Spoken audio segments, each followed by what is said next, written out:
ದೆಹಲಿ ವಿಧಾನಸಭಾ ದಂಗಲ್ಗೆ ಇವತ್ತು ಕ್ಲೈಮ್ಯಾಕ್ಸ್. 8ನೇ ತಾರೀಕು ಮತ ಎಣಿಕೆ ಶನಿವಾರ. ಮತದಾನವನ್ನು ಮಾಡಿದ್ದಾರೆ ಈಗಾಗಲೇ ವಿಪಕ್ಷ ನಾಯಕ ರಾಹುಲ್ ಗಾಂಧಿ ಅವರು. ಇವತ್ತು ಬೆಳಗ್ಗೆ 7 ಗಂಟೆಯಿಂದ ಚುರುಕಾಗಿದೆ ಮತದಾನ ಅಂತಕ್ಕಂಥ ಮಾಹಿತಿ. ವಿಪಕ್ಷ ನಾಯಕ ರಾಹುಲ್ ಗಾಂಧಿ ಅವರು ದೆಹಲಿಯ ನಿರ್ಮಾಣ್ ಭವನದಲ್ಲಿ ಮತದಾನವನ್ನು ಮಾಡಿದ್ದಾರೆ. ಹ್ಯಾಟ್ರಿಕ್ ಸಾಧನೆಗೋಸ್ಕರ AAP ಅವರು ಪ್ರಯತ್ನ ಪಡ್ತಾ ಇದ್ದರೆ 27 ವರ್ಷಗಳ ಬಳಿಕ ಅಧಿಕಾರ ಹಿಡಿಯೋದಕ್ಕೆ BJP, 10 ವರ್ಷಗಳ ಬಳಿಕ ಅಧಿಕಾರ ಹಿಡಿಯೋದಕ್ಕೆ ಕಾಂಗ್ರೆಸ್ ಪ್ರಯತ್ನ ಪಡ್ತಾ ಇದೆ.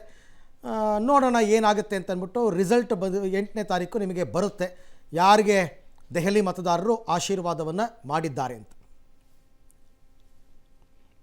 ದ್ರೌಪದಿ ಮುರ್ಮು ಅವರು ರಾಷ್ಟ್ರಪತಿಗಳು ಕೂಡ ಅವರ ವೋಟಿಂಗ್ ಇರ್ತಕ್ಕಂಥದ್ದು ದೆಹಲಿಯಲ್ಲಿ. ಅವರು ಕೂಡ ಇವತ್ತು ಮತ ಚಲಾವಣೆಯನ್ನು ಮಾಡಿದ್ದಾರೆ. ಹಾಗೆಯೇ ವಿರೋಧ ಪಕ್ಷದ ನಾಯಕ ರಾಹುಲ್ ಗಾಂಧಿ ಅವರು ಕೂಡ ವೋಟಿಂಗ್ ಮಾಡಿರ್ತಕ್ಕಂಥದ್ದನ್ನು ತಾವು ಗಮನಿಸ್ತಾ ಇದ್ದೀರಾ. ಯಾರ್ಯಾರ್ದು ರಾಜಕೀಯ ನಾಯಕರದ್ದು ದೆಹಲಿಯಲ್ಲಿ ವೋಟಿಂಗ್ ಇದೆಯೋ ಅವರೆಲ್ಲರೂ ಕೂಡ ಇವತ್ತು ಮತದಾನವನ್ನು ಮಾಡ್ತಾರೆ.